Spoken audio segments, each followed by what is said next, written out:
semester kedua di tahun 2025 dan juga terkait dengan pengambilan keputusan beberapa RUU yang memang sudah sejak lama diperjuangkan oleh DPR RI, yaitu RUU Perlindungan Saksi dan Korban. Yang kedua juga terkait dengan RUU Perlindungan Pekerja Rumah Tangga. Dan terakhir tentunya yang kita tunggu secara bersama yaitu pidato dari penutupan dari Ketua DPR RI. Dan pemirsa sebenarnya sudah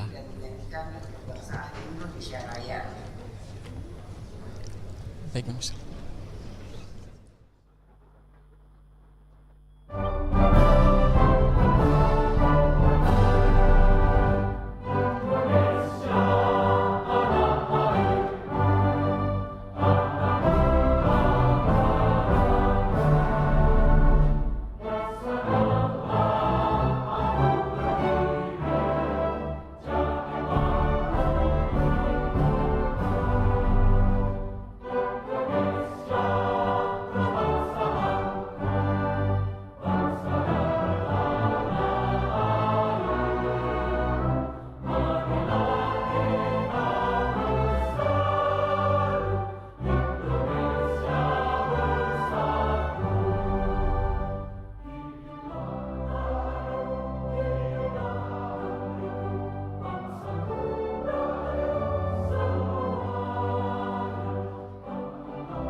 Hadirin kami persilahkan untuk duduk kembali.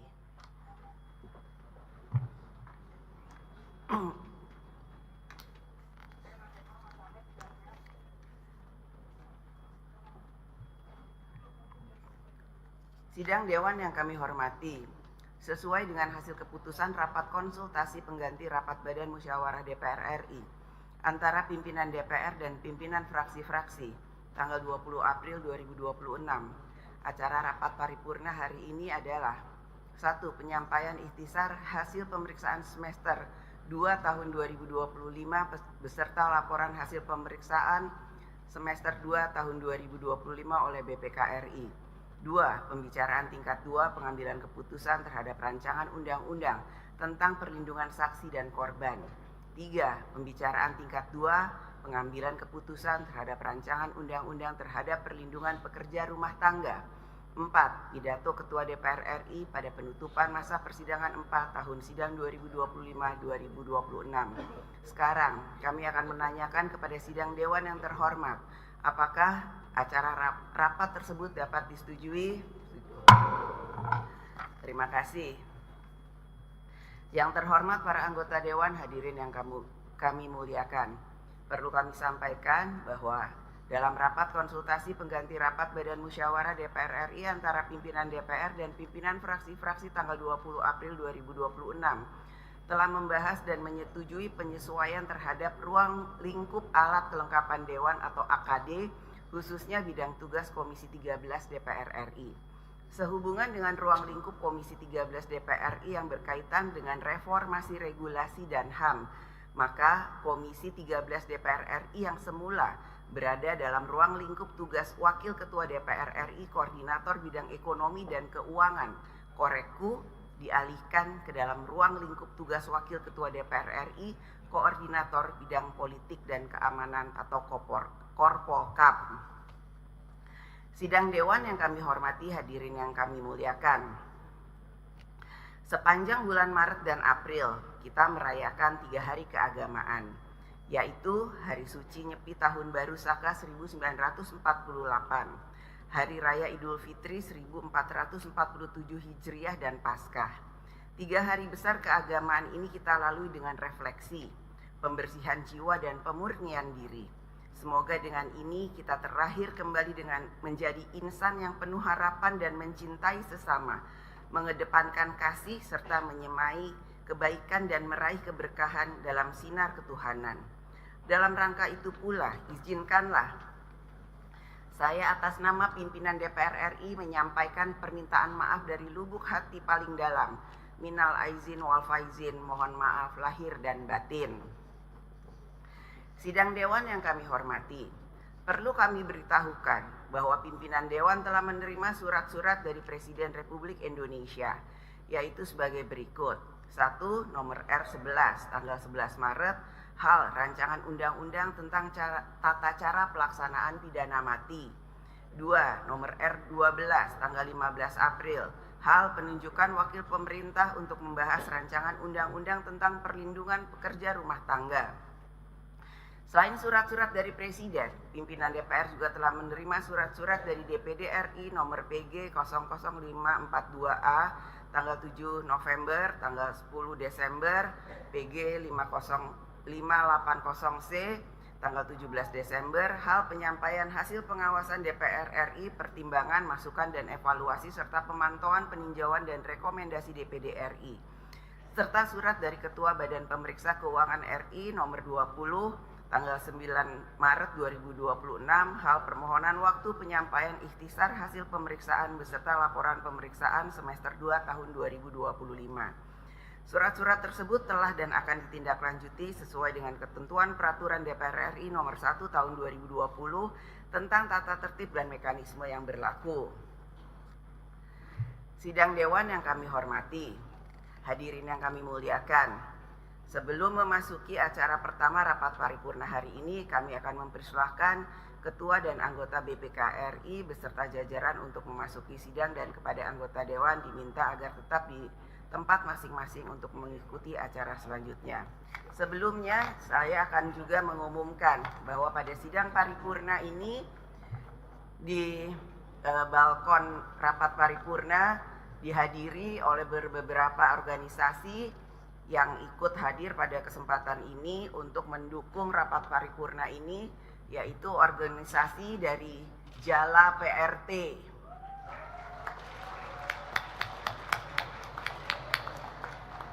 kemudian Serikat PRT Sapu Lidi,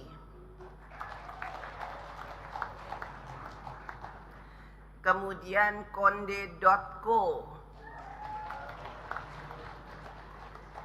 juga organisasi Perempuan Mahardika, organisasi DPP GMNI, organisasi Persatuan Buruh Migran, organisasi Penabulu, organisasi Suara Muda Kelas Pekerja, organisasi GSBI, juga dari Kompas, kemudian Insari, Kalyana Mitra, ada juga dari LMND, Emancipate Indonesia, juga perwakilan dari YAPESDI,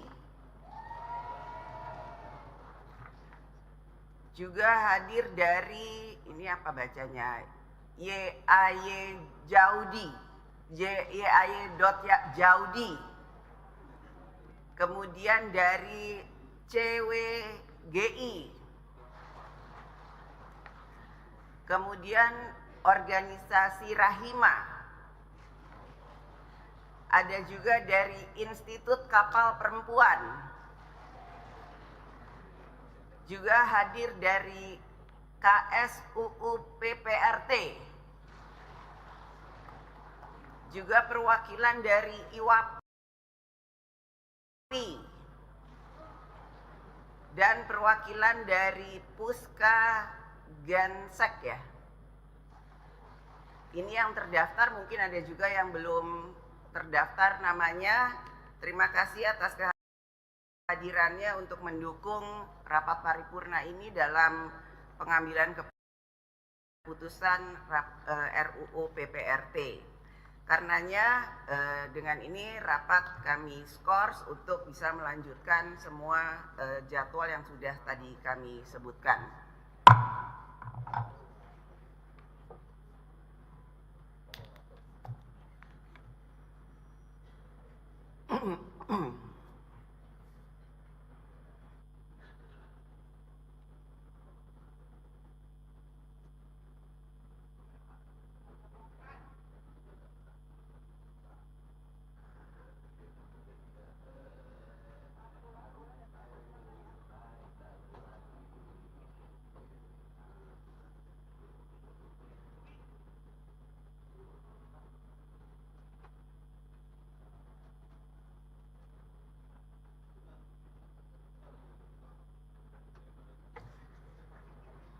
Yang terhormat para anggota Dewan, hadirin yang kami muliakan.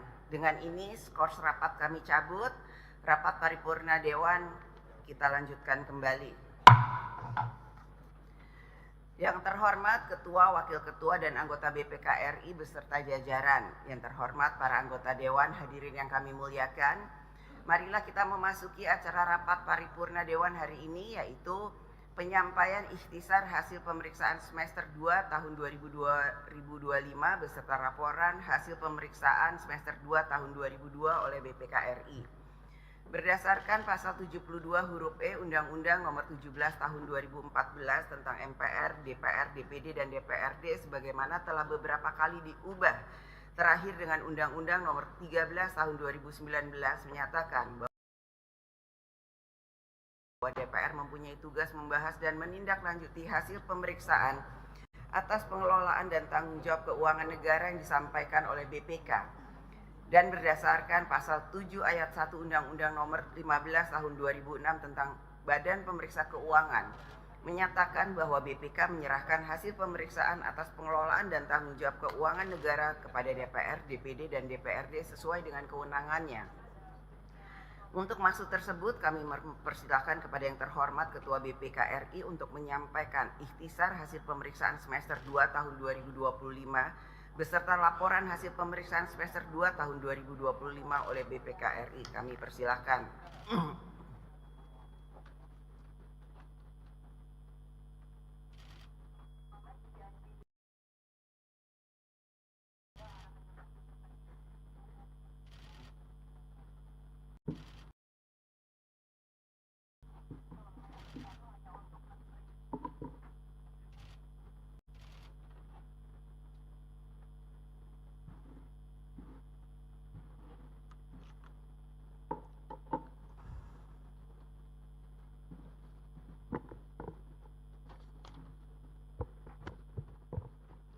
Bismillahirrahmanirrahim. Assalamualaikum warahmatullahi wabarakatuh. Selamat pagi dan salam sejahtera untuk kita semua. Om Swastiastu, Namo Buddhaya, salam kebajikan. Yang terhormat Ketua DPR RI, para Wakil Ketua DPR RI, Wakil Ketua dan para anggota BPK RI, para anggota DPR RI, serta hadirin yang saya hormati. Di tengah hikmatnya sidang paripurna DPR hari ini, marilah kita haturkan puji syukur kepada Allah Subhanahu wa Ta'ala, Tuhan yang Maha Esa, yang senantiasa melimpahkan karunia-Nya sehingga agenda strategis penyerahan ikhtisar hasil pemeriksaan semester 2 tahun 2025 atau IHPS kedua tahun 2025 ini dapat terlaksana dengan baik. Pimpinan dan anggota DPR serta hadirin yang kami muliakan. Pada kesempatan yang baik ini kami sampaikan IHPS kedua tahun 2025 yang memuat ringkasan 685 laporan hasil pemeriksaan atau LHP yang terdiri atas 7 LHP keuangan, 237 LHP kinerja, dan 441 LHP dengan tujuan tertentu atau DTT. Berdasarkan 685 LHP tersebut, BPK telah mendukung penyelamatan keuangan negara sebesar 42,87 triliun rupiah melalui pengungkapan permasalahan kerugian, potensi kerugian, dan kekurangan penerimaan sebesar 18,53 triliun, serta pengungkapan permasalahan ketidakhematan, ketidakefisienan, dan ketidakefektifan sebesar 24,34 triliun. Selain itu, BPK turut berperan dalam memperbaiki tata kelola keuangan negara, diantaranya melalui dukungan pemberantasan korupsi serta penegakan hukum dan peraturan perundang-undangan. Upaya ini dilaksanakan melalui pemeriksaan investigatif dengan nilai indikasi kerugian negara sebesar 274,60 miliar dan hasil penghitungan kerugian negara dengan nilai kerugian negara sebesar 6,8 triliun rupiah serta pengungkapan illegal drilling yang dilakukan oleh masyarakat yang kemudian dibeli dan dibebankan sebagai cost recovery ke negara sebesar 1,71 triliun rupiah. Melalui IHPS kedua tahun 2025, BPK menyajikan hasil pemeriksaan tematik terkait pilar strategis pembangunan nasional, yakni ketahanan pangan dan pembangunan manusia. Hasil pemeriksaan mengungkapkan permasalahan signifikan beserta rekomendasinya yang bersifat lintas kementerian atau lembaga atau BUMN atau cross-cutting untuk mensinergikan kebijakan yang terfragmentasi sehingga efektivitas program atau kegiatan pemerintah dapat lebih optimal. Hasil pemeriksaan tematik nasional ketahanan pangan menunjukkan beberapa capaian positif yang telah dicapai dari program tersebut. Di antaranya, produksi beras di tahun 2025 sebanyak 34,71 ton atau naik sebesar 13,36% dibandingkan tahun 2024, dan kebijakan serap gabah tahun 2025 berhasil menyerap beras dalam negeri untuk cadangan beras pemerintah sebanyak 3 juta ton tanpa impor.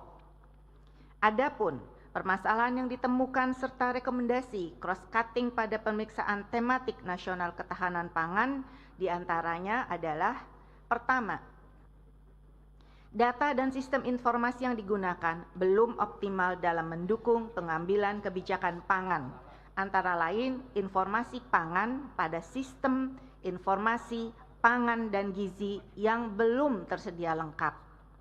Untuk itu, BPK merekomendasikan kepada Menteri Koordinator Bidang Pangan agar melakukan koordinasi dengan semua kementerian lembaga yang terkait dalam mendapatkan masukan atas konsep pembangunan data dan sistem informasi yang lebih terstruktur serta kepada Kepala Badan Pangan Nasional atau Bappenas, Menteri Pertanian dan Menteri Pekerjaan Umum untuk menyempurnakan sistem informasi yang dimiliki oleh masing-masing kementerian sehingga terwujud ekosistem data pangan yang saling berbagi pakai. Yang kedua, Rencana Pangan Nasional atau RPN dan Rencana Aksi Nasional Pangan dan Gizi atau RAN-PG tahun 2025 sampai dengan 2029 belum ditetapkan oleh pemerintah. Untuk itu, Menko Bidang Pangan agar mempercepat penetapan dokumen RPN tahun 2025-2029 dan RAN-PG tahun 2025-2029. Yang ketiga, terkait desain dan kebijakan ketersediaan, masih terdapat permasalahan perencanaan, ekstensifikasi, dan intensifikasi yang belum mempertimbangkan kebutuhan dan kesesuaian calon lahan. BPK merekomendasikan Menteri Pertanian untuk menetapkan perencanaan berdasarkan kebutuhan dan kondisi real lahan serta berkoordinasi dengan Kementerian Pekerjaan Umum terkait irigasi. pimpinan dan para anggota DPR serta hadirin yang kami muliakan, dalam lingkup pembangunan manusia, IHPS ini mencatat sejumlah capaian strategis yang telah diraih.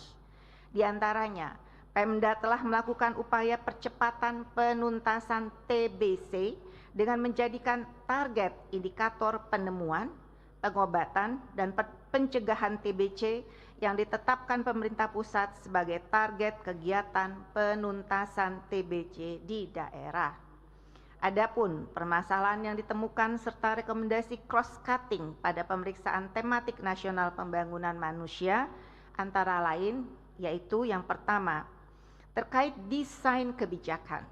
BPK mengidentifikasikan bahwa norma, standar, prosedur, dan kriteria atau NSPK, pengaturan proses bisnis terkait pembangunan manusia bidang kesehatan dan pendidikan yang bersifat lintas sektoral belum seluruhnya ditetapkan.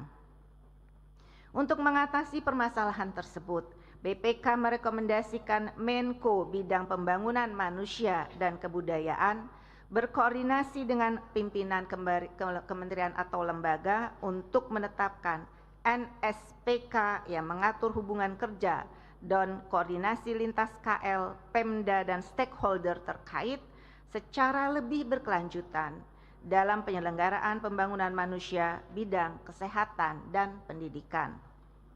Yang kedua, dalam bidang kesehatan, BPK menemukan bahwa Kementerian Kesehatan belum sepenuhnya menyusun regulasi bidang kesehatan yang harmonis, lengkap, dan mutakhir untuk meningkatkan akses dan mutu pelayanan kesehatan di daerah tertinggal, terdepan, dan terluar, dan daerah terpencil, perbatasan, dan kepulauan yang dapat mendukung pelayanan jaminan kesehatan nasional.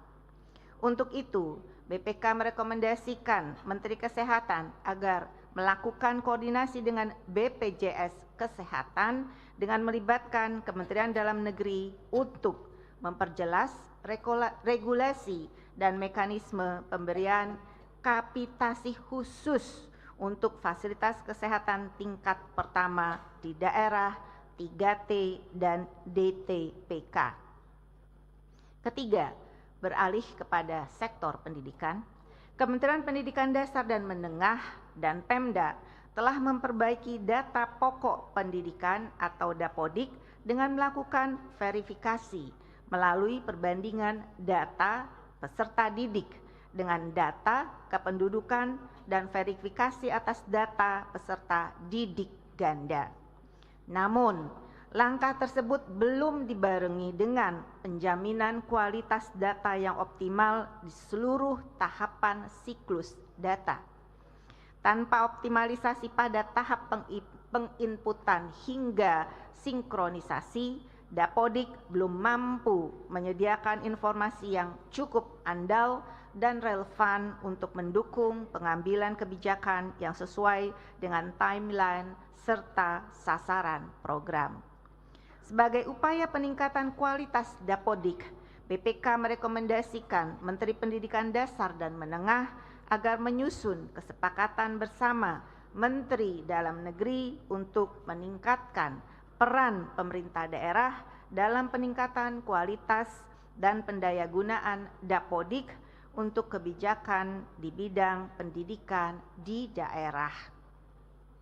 Pimpinan dan para anggota DPR serta hadirin yang terhormat, sejalan dengan upaya memperkuat akuntabilitas publik, IHPS semester 2 tahun 2025 ini turut memuat berbagai permasalahan signifikan yang memerlukan perhatian bersama, di antaranya adalah sebagai berikut.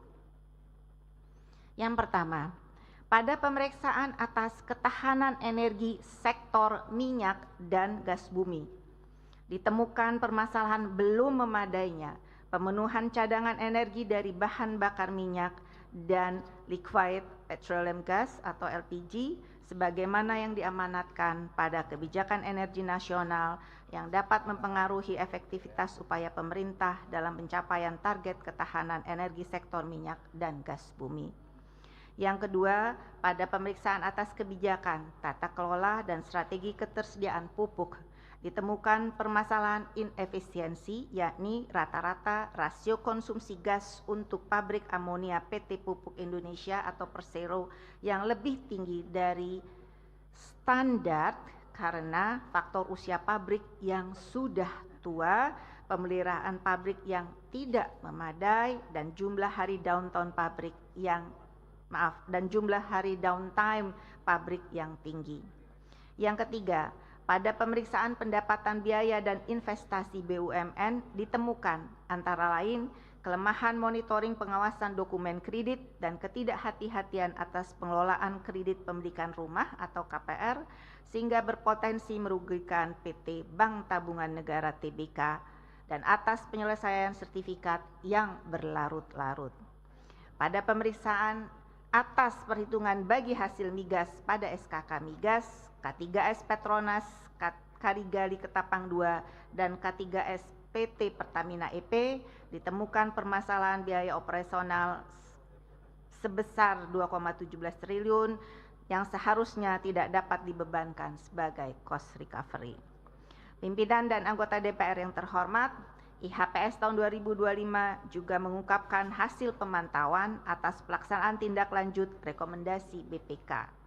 Sejak periode 2005 hingga semester 1 2025, BPK telah memberikan sebanyak 785.257 rekomendasi kepada entitas yang diperiksa dengan persentase yang telah ditindaklanjuti sesuai dengan rekomendasi sebesar 80,5%. Untuk itu, kami menyampaikan apresiasi atas tingginya komitmen dari pimpinan entitas dalam percepatan penyelesaian tindak lanjut rekomendasi. Dari tindak lanjut atas rekomendasi tersebut, BPK telah melakukan penyelamatan uang dan aset negara berupa penyerahan aset dan atau penyetoran uang ke kas negara, daerah atau perusahaan atas hasil pemeriksaan tahun 2005 hingga semester pertama 2025 sebesar 161,72 triliun rupiah dengan 3,15 triliun rupiah diantaranya berasal dari hasil pemeriksaan semester 1 tahun 2025. IHPS ini juga memuat hasil pemantauan penyelesaian ganti kerugian negara atau daerah periode tahun 2005 hingga 2025 dengan status yang telah ditetapkan sebesar 5,88 triliun rupiah. Atas kerugian tersebut telah dilakukan penyelesaian sebesar 3,95 triliun rupiah melalui pelunasan, proses angsuran, dan penghapusan sehingga masih terdapat sisa kerugian sebesar 1,93 triliun rupiah atau 32,8% dari total kasus kerugian yang telah ditetapkan. Selain itu, IHPS ini juga memuat pemantauan atas laporan hasil pemeriksaan investigatif dan penghitungan kerugian negara serta pemberian keterangan ahli periode 2017 hingga 2025 dengan rincian sebagai berikut. Yang pertama, 39 laporan hasil pemeriksaan investigatif telah dimanfaatkan dalam proses penyelidikan sebanyak 13 laporan dan dalam proses penyidikan sebesar 26 laporan. Yang kedua, 564 laporan hasil penghitungan kerugian negara telah dimanfaatkan dalam proses penyidikan sebanyak 115 laporan dan sudah dinyatakan P21 sebanyak 449 kasus. Yang ketiga, 445 pemberian keterangan ahli pada tahap persidangan seluruhnya digunakan dalam tuntutan oleh jaksa penuntut umum. Seluruh informasi lengkap dalam IHPS dan LHPBK semester 2 tahun 2025 ini dapat diakses oleh pimpinan dan anggota DPR yang terhormat melalui laman ihps.bpk.go.id. Pimpinan dan para anggota DPR serta hadirin yang kami muliakan, perkenankan kami atas nama Badan Pemeriksa Keuangan Republik Indonesia menyampaikan apresiasi setinggi-tingginya kepada pimpinan dan seluruh anggota DPR RI atas sinergi yang telah terangkai kuat. Kolaborasi ini merupakan fondasi utama bagi BPK dalam menjalankan mandat konstitusional sebagai lembaga pemeriksa yang bebas dan mandiri dalam mengawal pengelolaan keuangan negara.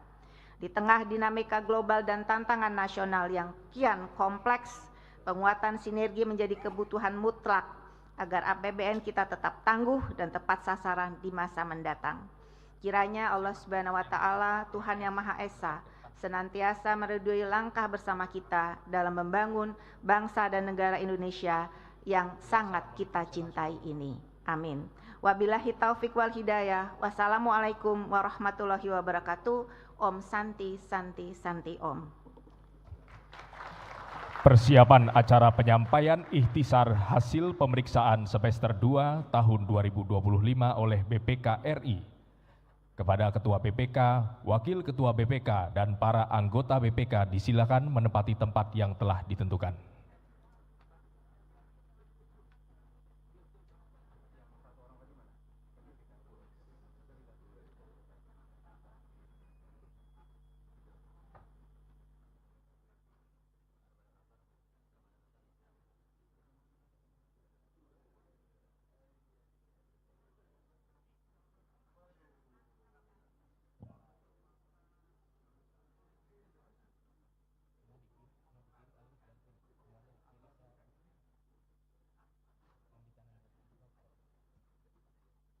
Kepada Ketua DPR dan para Wakil Ketua DPR disilakan menempati tempat yang telah ditentukan.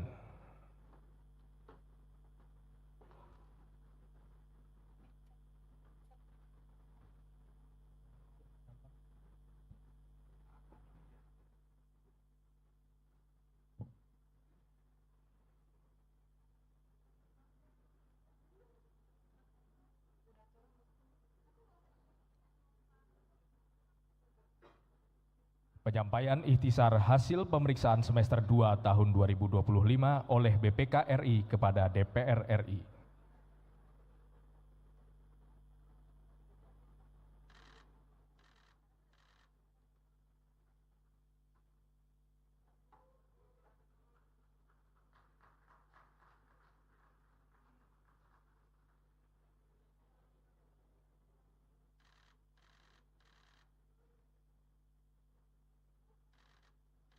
Baik, acara penyampaian IHPS semester 2 tahun 2025 oleh BPK RI selesai.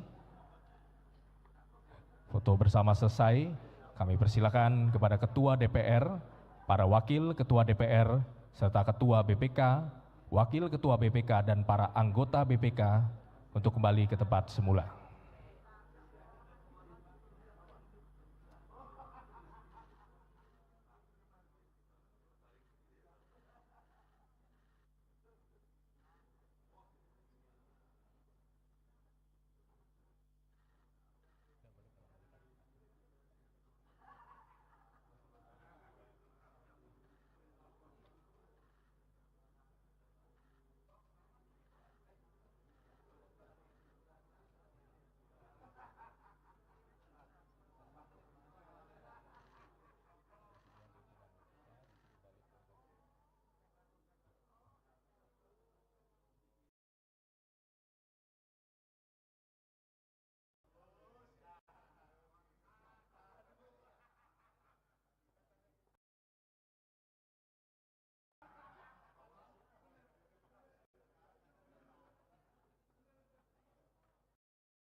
terima kasih kami sampaikan kepada Ketua BPK RI yang telah menyampaikan ikhtisar hasil pemeriksaan semester 2 tahun 2025 beserta laporan hasil pemeriksaan semester 2 tahun 2025 oleh BPK RI.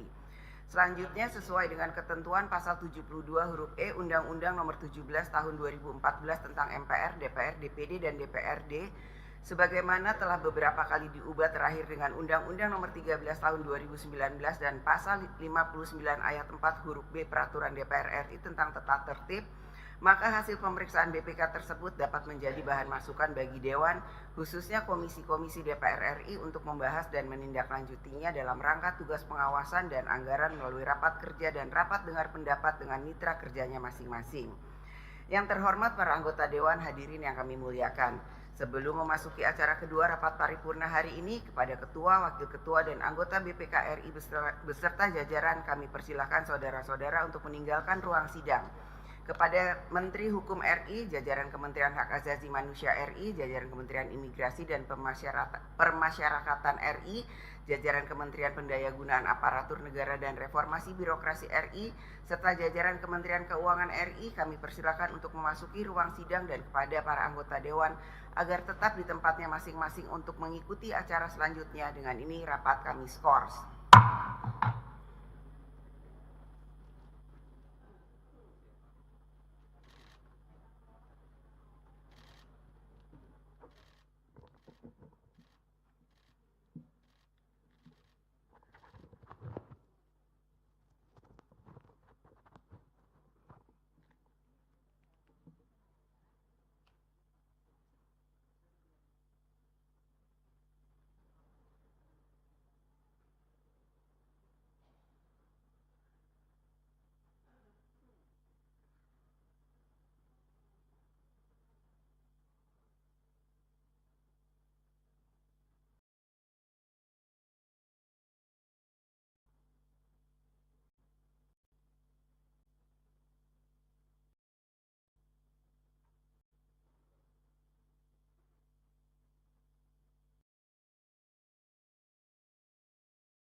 Yang terhormat para anggota Dewan, hadirin yang kami muliakan, dengan ini skors rapat kami cabut, rapat paripurna Dewan kita lanjutkan kembali. Yang terhormat Menteri Hukum RI, yang terhormat jajaran Kementerian Hak Asasi Manusia RI, yang terhormat jajaran Kementerian Imigrasi dan Permasyarakatan RI, yang terhormat jajaran Kementerian Pan-RB RI, yang terhormat jajaran Kementerian Keuangan RI, yang terhormat para anggota Dewan, hadirin yang kami muliakan. Marilah kita memasuki acara kedua rapat paripurna Dewan hari ini, yaitu pembacaan tingkat 2 pengambilan keputusan terhadap rancangan undang-undang tentang perlindungan saksi dan korban. Sebagaimana kita ketahui bersama bahwa berdasarkan ketentuan pasal 164 ayat 1 Peraturan DPR RI nomor 1 tahun 2020 tentang tata tertib yang menyatakan bahwa hasil pembicaraan tingkat 1 atas pembahasan undang-undang dilakukan oleh komisi, gabungan komisi, badan legislasi, badan anggaran atau panitia khusus dengan pemerintah yang diwakili oleh menteri dilanjutkan pada pembicaraan tingkat 2 untuk mengambil keputusan dalam rapat paripurna yang didahului oleh penyampaian laporan yang berisi proses, pendapat mini fraksi, pendapat mini DPD dan hasil pembicaraan tingkat 1, pernyataan persetujuan atau penolakan dari fraksi dan anggota secara lisan yang diminta oleh pimpinan rapat paripurna, dan pendapat akhir presiden yang disampaikan oleh menteri yang mewakilinya. Berkenaan dengan hal tersebut, kami mempersilahkan kepada pimpinan Komisi 13 DPR RI yang terhormat Saudara Dr. Andreas Hugo Parera untuk menyampaikan laporannya.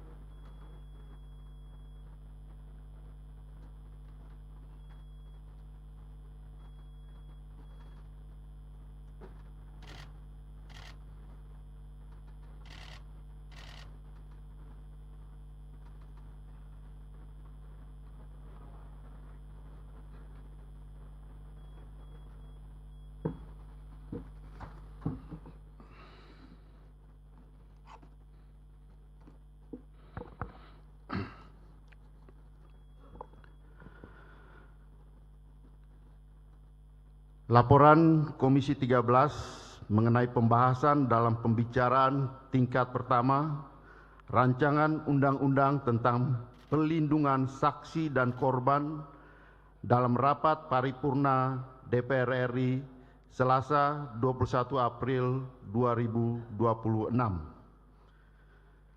Yang terhormat Ibu Ketua dan para wakil DPR RI, yang terhormat pimpinan fraksi-fraksi DPR RI, yang terhormat Saudara Menteri Hak Asasi Manusia, yang terhormat Saudara Menteri Hukum, yang terhormat Saudara Menteri Imigrasi dan Pemasyarakatan, yang terhormat Saudara Menteri Pendayagunaan Aparatur Negara dan Reformasi Birokrasi, yang terhormat Saudara Menteri Keuangan, yang terhormat saudari anggota Dewan dan hadirin sekalian yang kami muliakan. Assalamualaikum warahmatullahi wabarakatuh. Salam sejahtera untuk kita semua. Om Swastiastu, Namo Buddhaya, salam kebajikan. Merdeka! Pertama-tama marilah kita mengucapkan puji dan syukur kehadirat Allah Subhanahu wa Ta'ala, Tuhan yang Maha Kuasa, yang telah melimpahkan rahmat dan karunia-Nya kepada kita semua, sehingga kita dapat hadir untuk melaksanakan tugas konstitusional dalam rapat paripurna DPR RI penutupan masa persidangan keempat tahun sidang 2025-2026 pada hari ini Selasa 21 April 2026 dalam keadaan sehat dan walafiat. Karena pada hari ini juga adalah Hari Kartini, khusus kita memberikan Bapak-bapak, kita memberikan aplaus untuk Ibu Ketua dan para Kartini-Kartini Indonesia yang luar biasa. Ibu dan Bapak pimpinan dan anggota Dewan serta jajaran pemerintahan yang kami hormati. Perkenankanlah kami selaku pimpinan Komisi 13 DPR RI menyampaikan laporan hasil pembahasan rancangan undang-undang tentang pelindungan saksi dan korban dalam pembicaraan tingkat pertama.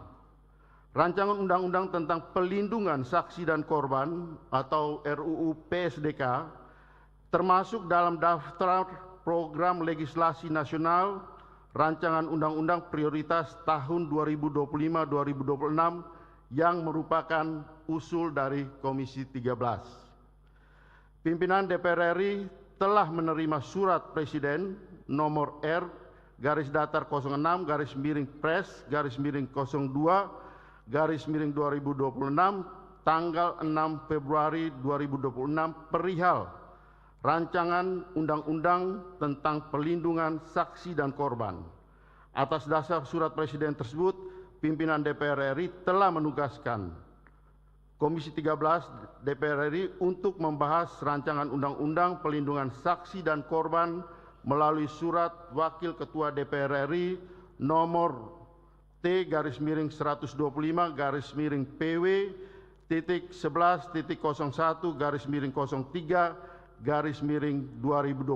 tanggal 13 Maret 2026. Ibu dan Bapak pimpinan, anggota Dewan, serta jajaran pemerintah yang kami hormati. Berdasarkan penugasan tersebut, Komisi 13 telah melakukan serangkaian kegiatan dalam rangka pembahasan rancangan undang-undang PSDK, yaitu pertama, rapat kerja pembahasan rancangan undang-undang tentang perlindungan saksi dan korban dalam pembicaraan tingkat 1 dengan Menteri Hukum, Menteri Hak Asasi Manusia, Menteri Imigrasi dan Pemasyarakatan, Menteri Pendayagunaan Aparatur Negara dan Reformasi Birokrasi, serta Menteri Keuangan yang ditugaskan mewakili Presiden untuk membahas rancangan undang-undang PSDK pada tanggal 30 Maret 2026. Dalam raker tersebut, Komisi 13 menjelaskan rancangan undang-undang serta pemerintah menyampaikan pandangan terhadap rancangan undang-undang PSDK dan menyerahkan DIM yang berjumlah 492 DIM batang tubuh dan 227 DIM penjelasan. Kedua, rapat panitia kerja rancangan undang-undang PSDK Komisi 13 DPR RI dan jajaran pemerintah melakukan pembahasan rancangan undang-undang secara intensif pada 6 sampai 8 April 2026. Pembahasan DIM rancangan undang-undang PSDK yang bersifat substansi, termasuk substansi baru dan substansi yang dihapus dalam rapat panja dilakukan berdasarkan klaster atau pengelompokan DIM, isu-isu krusial. Ketiga, rapat dengar pendapat dengan akademisi dan Indonesia Judicial Research Society untuk mendalami substansi rancangan undang-undang yang berkaitan dengan skema kelembagaan LPSK dan tata kelola dana abadi pada 7 April 2026. Rancangan RDPU juga dilakukan dalam rangka penguatan partisipasi publik dalam setiap tahap pembahasan rancangan undang-undang sesuai ketentuan pasal 96 Undang-Undang tentang Pembentukan Peraturan Perundang-undangan. Keempat, rapat Timsin membahas DIM yang bersifat redaksional yang ditugaskan dalam rapat panja pada 7 April 2024. Selanjutnya, dalam raker Komisi 13 dengan para menteri yang mewakili Presiden pada 13 April 2026, Panja telah melaporkan hasil pembahasan rancangan undang-undang dan telah disetujui dalam rapat kerja. Dalam rapat kerja tersebut sekaligus disampaikan pandangan mini fraksi-fraksi dan pendapat mini fraksi pemerintah serta dilanjutkan dengan pengambilan keputusan RUU PSDK pada pembicaraan tingkat kedua, pengambilan keputusan dalam rapat paripurna untuk meminta persetujuan RUU PSDK menjadi undang-undang.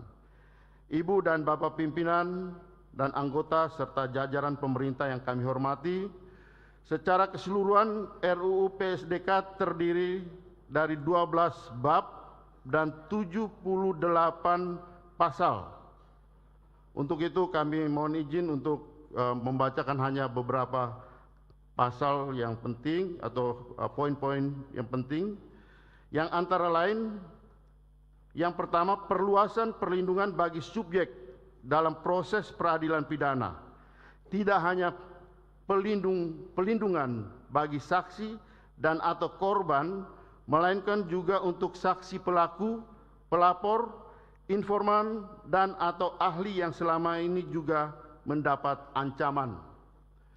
Kedua, kedudukan LPSK sebagai lembaga negara yang dalam melaksanakan tugas dan wewenangnya bersifat independen dan bebas dari pengaruh kekuasaan manapun. Selain itu, LPSK diperkuat dengan pembentukan perwakilan LPSK di daerah yang dilaksanakan sesuai dengan kebutuhan. Ketiga, kompensasi adalah ganti rugi yang diberikan oleh negara karena pelaku tidak mampu memberikan ganti rugi sepenuhnya yang menjadi tanggung jawab kepada korban atau keluarganya.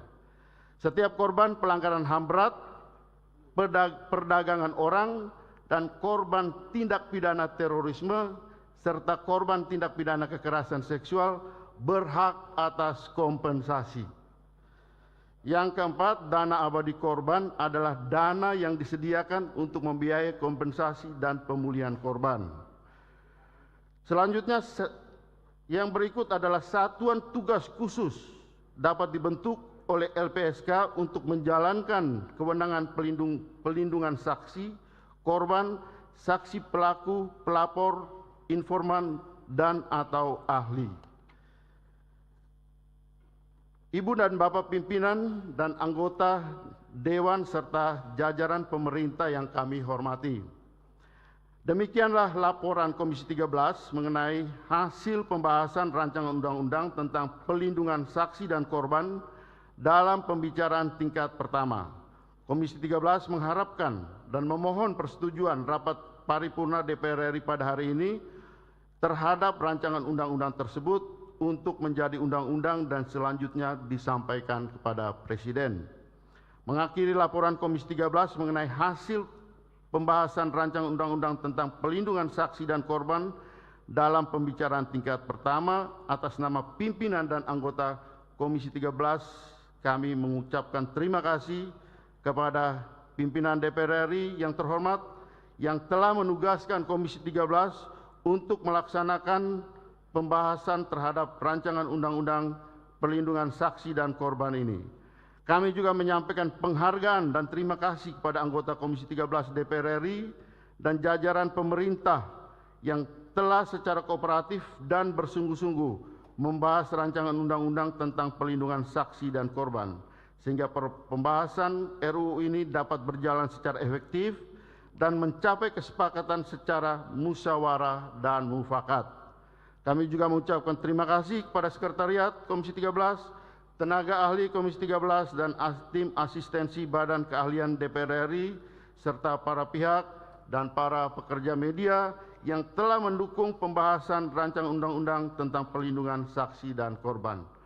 Atas perhatian dan perkenan pimpinan DPR RI, kami mengucapkan banyak-banyak terima kasih.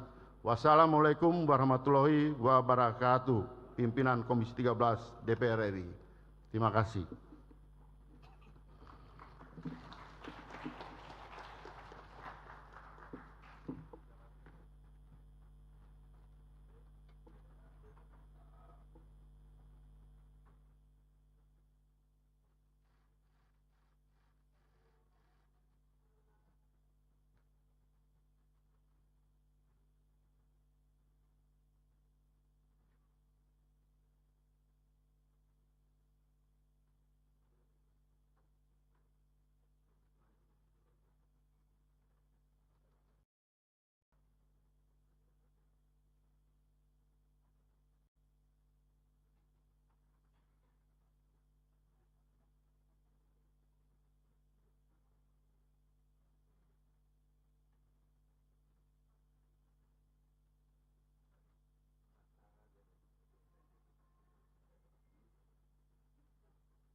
Terima kasih kami sampaikan kepada pimpinan Komisi 13 DPR RI yang telah menyampaikan laporan hasil pembahasan rancangan undang-undang tersebut.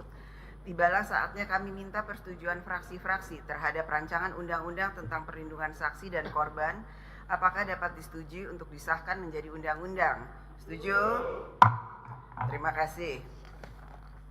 Sidang Dewan yang terhormat, berikutnya kami akan menanyakan sekali lagi kepada seluruh anggota, apakah rancangan undang-undang tentang perlindungan saksi dan korban dapat disetujui untuk disahkan menjadi undang-undang? Setuju. Terima kasih. Selanjutnya kami mempersilahkan kepada yang terhormat Menteri Hukum RI untuk menyampaikan pendapat akhir mewakili Presiden. Kami persilahkan.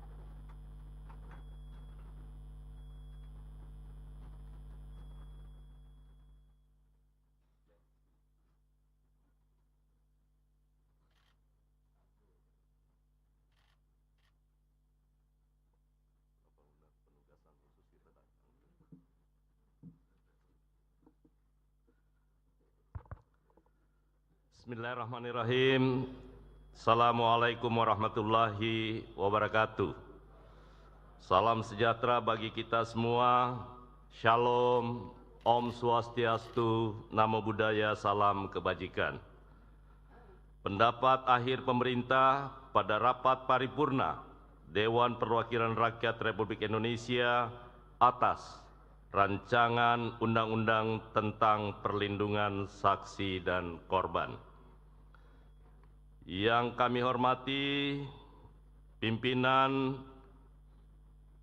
Dewan Perwakilan Rakyat Republik Indonesia dan anggota Dewan Perwakilan Rakyat Republik Indonesia serta wakil pemerintah yang bersama-sama hadir pada kesempatan yang baik ini dan hadirin yang kami hormati. Pertama-tama, marilah kita panjatkan puji syukur kehadirat Allah Subhanahu wa Ta'ala, Tuhan yang Maha Kuasa, karena atas kuasa, rahmat, dan karunia-Nya, pada hari ini kita dapat hadir dalam rapat paripurna tentang rancangan undang-undang tentang perlindungan saksi dan korban. Sebagaimana diketahui bersama bahwa rancangan undang-undang tersebut telah diselesaikan pembahasannya dalam pembicaraan tingkat 1 dengan keputusan menyetujui untuk diteruskan ke tahap selanjutnya, yaitu pembicaraan tingkat 2 untuk pengambilan keputusan dalam rapat paripurna Dewan Perwakilan Rakyat Republik Indonesia. Pada kesempatan yang berbahagia ini, perkenankan kami mewakili Bapak Presiden Republik Indonesia untuk menyampaikan pendapat akhir Presiden atas rancangan undang-undang tentang perlindungan saksi dan korban. Pasal 1 ayat 3 Undang-Undang Dasar Negara Republik Indonesia tahun 1945 menegaskan Indonesia sebagai negara hukum, sehingga seluruh penyelenggaraan kehidupan harus berlandaskan hukum.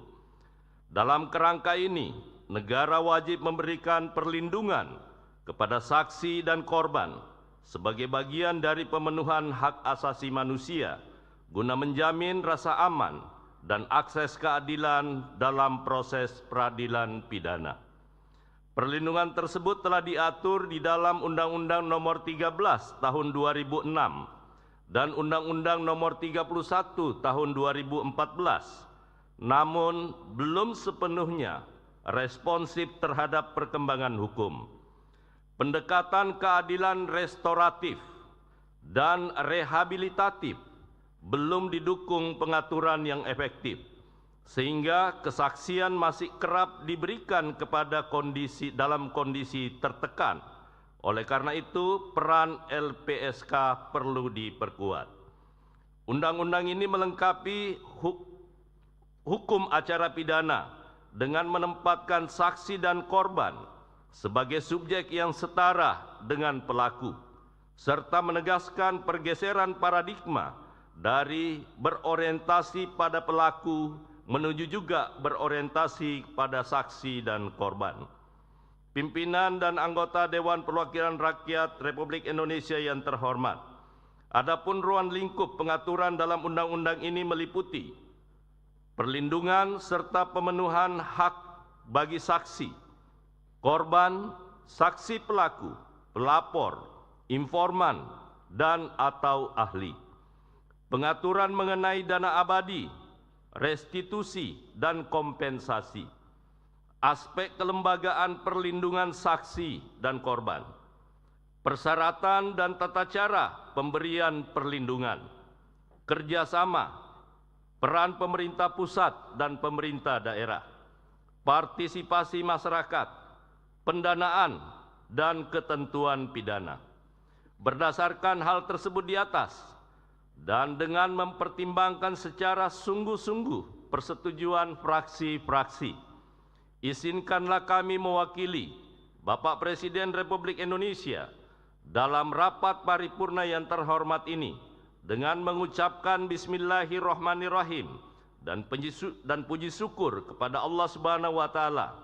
Presiden Republik Indonesia menyatakan setuju terhadap rancangan Undang-Undang Perlindungan Saksi dan Korban untuk disahkan menjadi undang-undang.